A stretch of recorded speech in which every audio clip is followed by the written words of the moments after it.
Selamat datang, hari ini kita bakal menyelami sebuah topik yang mungkin kedengarannya teknis banget, tapi percaya deh, ini tuh drama di balik layar dunia pendidikan.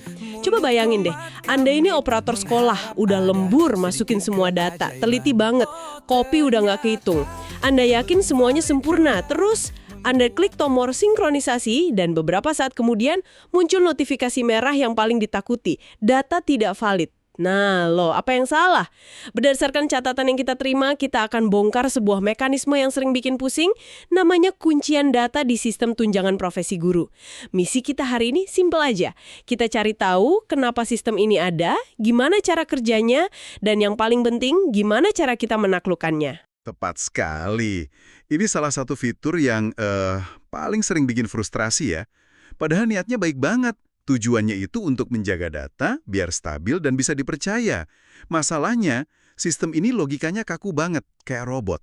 Kalau kita nggak paham aturannya, ya pasti nabrak tembok terus.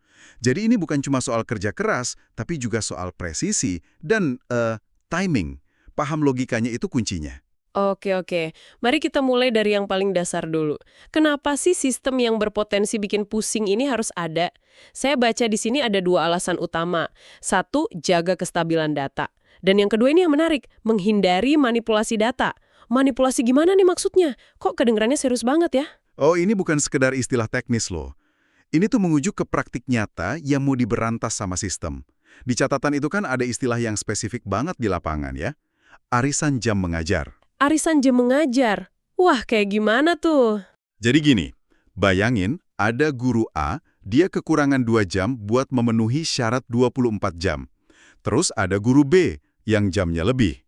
Nah, untuk sementara, 2 jam punya guru B ini dipinjamkan ke guru A. Setelah data guru A valid, SKTP-nya terbit, jamnya diam-diam dibalikin lagi ke guru B. Nah, sistem kuncian data ini dirancang buat nutup celah itu. Begitu data guru A valid dan SKTP-nya keluar, sistem langsung menggembok jam mengajarnya. Seolah-olah bilang, stop, jam ini udah sah milik guru A. Gitu.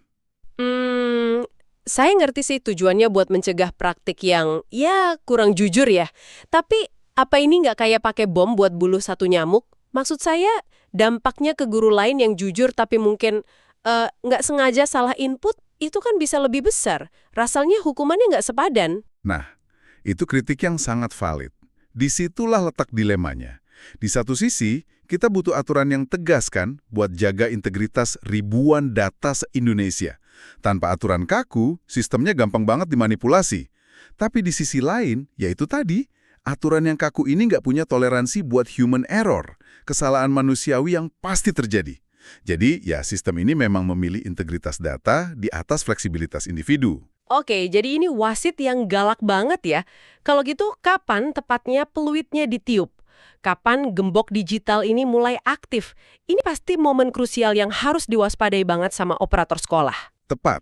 Titik kritisnya atau pemicunya itu jelas banget, yaitu saat ada satu saja guru di sekolah itu yang statusnya udah valid dan SKTP-nya, surat keputusan tunjangan profesi itu ya, sudah diterbitkan. Cuma satu guru? Itu, sistemnya sebenarnya cukup pemaaf. Anda masih bisa bolak-balik perbaiki data, sinkronisasi ulang, gitu-gitu. Tapi begitu satu SKTP terbit, klik.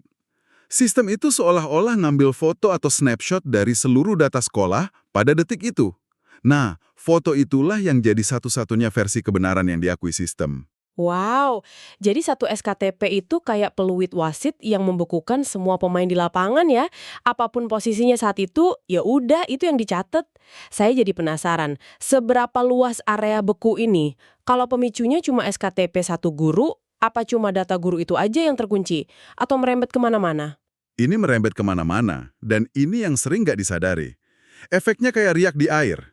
Ada 3 elemen utama yang ikut terkunci. Pertama, semua rombongan belajar, atau rombel, tempat guru itu ngajar. Oke, rombel. Tunggu. Mengunci rombongan belajar. Itu maksudnya cuma nama kelasnya aja, misalnya kelas 10 MIPA 1, yang nggak boleh diubah. Atau lebih dalam dari itu. Jauh lebih dalam. Dan ini bagian yang paling bahaya. Mengunci satu rombel, itu bukan cuma ngunci namanya. Sistem mengunci seluruh identitas rombel itu.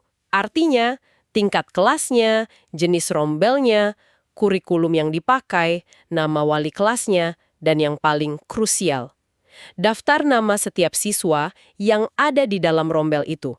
Semuanya dicor semen. Wow. Jadi, kalau setelah data terkunci, Anda coba pindahin satu aja siswa keluar dari rombel itu, atau nambahin satu siswa baru. Sistem akan lihat data rombel yang baru ini nggak cocok sama foto aslinya. Hasilnya, seluruh rombel itu dianggap tidak valid. Di situ masalahnya. Ini pasti yang bikin banyak operator frustrasi. Mereka kan buka aplikasi Dapodik di laptop, dan di situ semuanya kelihatan bisa diubah, bisa hapus rombel, bisa pindah-pindahin siswa. Aplikasinya seolah ngasih kendali penuh. Betul sekali. Itu yang kadang disebut jebakan Batman. Kunciannya itu nggak terjadi di aplikasi Dapodik di sekolah Anda. Kunciannya terjadi di server pusat, di sistem validasi GTK. Jadi Anda sebagai operator kan melakukan perubahan di Dapodik, merasa udah benerin data, terus sinkronisasi. Data baru Anda dikirim ke pusat. Tapi pas sampai di sana, data itu ketemu sama penjaga yang megang foto data versi terkunci. Si penjaga ini akan bandingin data baru Anda sama foto lama. Begitu ada beda, datanya langsung ditolak. Ditolak mentah-mentah. Terus apa yang terjadi setelah ditolak? Cuma muncul notifikasi error aja? Lebih parah dari itu. Sistem di pusat itu bakal ngotot. Dia bakal bilang, data yang benar itu yang saya pegang. Terus secara paksa, mengubah kembali data yang baru Anda sinkronisasi biar cocok sama kondisi waktu terkunci. Jadi usaha Anda mindahin siswa itu jadi sia-sia. Rombel yang Anda ubah itu langsung invalid. Dan karena rombelnya invalid, semua jam mengajar yang terkait rombel itu juga jadi nggak dihitung. Efek dominonya jalan. Oke, saya kebayang kacaunya. Sekarang kita bahas korbannya. Gimana nasib guru lain di sekolah yang sama? Saya bayangin ini bisa bikin konflik internal. Kalau jam mengajar guru A udah digembok, apa guru B yang mungkin sebenarnya lebih berhak masih bisa klaim jam itu? Nggak bisa. Ini konsekuensi langsungnya. Sistem akan secara eksplisit ngasih peringatan yang intinya, maaf, jam mengajar ini sudah diklaim dan dikunci sebagai milik guru A. Saya pernah dengar cerita, ada operator sampai nggak bisa tidur. Dia nggak sengaja salah input 2 jam ke jadwal guru senior yang kebetulan SKTP-nya terbit duluan. Akibatnya, ada guru muda yang baru sertifikasi dan butuh banget 2 jam itu jadi korban. Dia nggak valid terus-terusan. Padahal kesalahannya cuma salah klik, tapi hukumannya berat banget karena sistem yang kaku ini.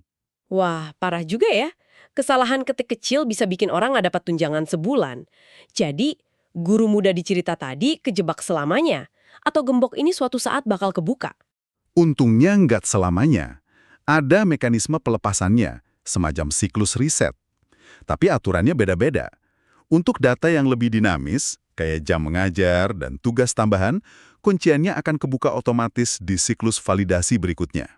Jadi, kuncian bulan Maret nanti akan lepas sendiri pas validasi bulan April dimulai. Ada riset bulanan gitu. Oke, ada harapan tiap awal bulan. Nah, terus gimana dengan data rombel yang tadi katanya dicor semen? Nah, kalau untuk rombongan belajar, kunciannya jauh lebih lama dan lebih kaku.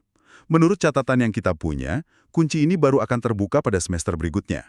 Loh, kok beda jauh gitu? Bulanan lawan semesteran? Apa logikanya?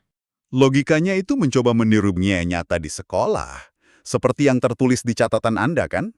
Pada kenyataannya, tidak mungkin merombak rombel setelah berlangsungnya pembelajaran. Mengubah daftar siswa di kelas pas tengah semester itu kan kacau banget administrasinya. Jarang terjadi. Jadi, sistem berasumsi data rombel itu harusnya stabil selama 1 semester. Kalau jadwal ngajar atau tugas tambahan, mungkin aja ada penyesuaian kecil dari bulan ke bulan, jadi siklusnya lebih pendek. Masuk akal sih. Sistemnya walaupun kaku ternyata mencoba mencerminkan realitas. Tapi balik lagi ke kasus guru yang dirugikan tadi. Kalau kesalahannya fatal banget, apa dia benar-benar harus nunggu bulan depan? Nggak ada semacam pintu darurat atau tombol panik gitu? Ada. Dan ini bagian yang menunjukkan kalau perancang sistem ini sebenarnya sadar betapa bahayanya aturan katu yang mereka buat.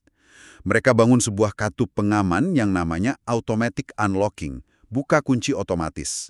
Sistemnya ini nggak cuma pasif ngunci, tapi juga proaktif nyari kasus-kasus tertentu di mana kunci bisa dilepas buat bantu guru lain. Tentunya tanpa merugikan guru yang datanya udah valid duluan. Wah, ini menarik. Jadi di satu sisi sistemnya kaku banget, tapi di sisi lain ada pintu darurat ini. Kayaknya para perancangnya sadar kalau aturan seketat ini pasti makan korban ya kalau nggak ada katup pengamannya. Gimana cara kerja pintu darurat ini? Siapa yang bisa pakai? Cara kerjanya spesifik dan otomatis, nggak perlu campur tangan manusia. Sistem akan nyari guru yang memenuhi salah satu dari dua kriteria. Kriteria pertama, guru itu statusnya udah valid dan total jam mengajar linearnya lebih dari 24 jam. Misalnya, Pak Budi sudah valid dengan total 30 jam. Sistem lihat ada guru lain yang kekurangan jam. Sistem kemudian akan hitung, oke, Pak Budi ini punya kelebihan 6 jam. Kalau 6 jam ini saya lepas buat guru lain, sisa jam Pak Budi jadi 24, dia tetap valid nggak? Oh, tetap valid. Nah, karena jawabannya iya, sistem otomatis buka kunci kelebihan 6 jam itu biar bisa diklaim guru lain. Cerdas banget. Jadi sistemnya mastiin si donor jam ini nggak ikut jadi korban, dia cuma ngelepasin surplusnya aja. Terus kriteria kedua gimana? Kriteria kedua itu buat guru dengan tugas tambahan utama, kayak kepala sekolah atau wakase kurikulum. Normalnya, kan tugas tambahan utama itu sendiri udah setara 24 jam. Tapi ada kasus di mana kepala sekolah ini juga masih aktif ngajar dan jam tatap mukanya sendiri udah 24 jam atau lebih. Nah, dalam skenario ini, tugas tambahannya itu dianggap bonus sama sistem. Karena kewajiban mengajari udah terpenuhi dari jam tatap muka, sistem bisa ngelepasin kunci pada tugas tambahannya itu. Jadi tugas itu bisa diakui oleh guru lain yang mungkin butuh. Oke. Ini mekanisme koreksi yang penting banget ya. Tanpa automatic unlocking ini, satu kesalahan kecil di awal bisa bikin efek berantai yang nggak selesai-selesai sampai bulan depan. Ini jaring pengaman. Walaupun ya jaring pengaman terbaik adalah hati-hati dari awal biar nggak jatuh sama sekali, tentu. Setelah dengar semua ini, kayaknya pesan utamanya jadi jelas banget ya. Kalau kita saring semua kerumitan teknis ini, intinya cuma satu kalimat, hati-hati dengan data Anda. Jangan pernah buru-buru sinkronisasi sebelum Anda yakin 100% semua data pembagian tugas mengajar itu udah benar, udah adil, dan nggak ada salah input. Persis. Mekanisme kuncian data ini pada akhirnya pedang bermata dua kan? Di satu sisi, dia pelindung integritas data yang kuat, mencegah manipulasi. Tapi di sisi lain, dia bisa jadi tembok yang kejam dan nggak kenal ampun kalau ada kesalahan manusia. Jadi, memahami aturannya, kapan aktif, apa yang dikunci, siklusnya berapa lama, dan gimana pintu daruratnya bekerja, itu bukan lagi info tambahan. Itu udah jadi sebuah keharusan, biar bisa selamat di sistem ini. Nah, sebagai penutup, mari kita renungkan satu hal yang lebih besar. Kita udah lihat betapa ketat dan berbasis aturannya sistem ini ya, semuanya demi ketertiban data digital. Sekarang coba Anda pikirkan, apa implikasinya terhadap fleksibilitas sekolah di dunia nyata? Terutama pas menghadapi situasi darurat di tengah semester. Misalnya ada guru tiba-tiba harus cuti melahirkan atau sakit lama, dan jamnya perlu segera dialihkan. Apakah sistem ini, dalam upayanya menciptakan ketertiban digital, secara tidak sengaja justru bisa mengurangi kelincahan sekolah untuk beradaptasi dengan dinamika kehidupan yang tidak terduga?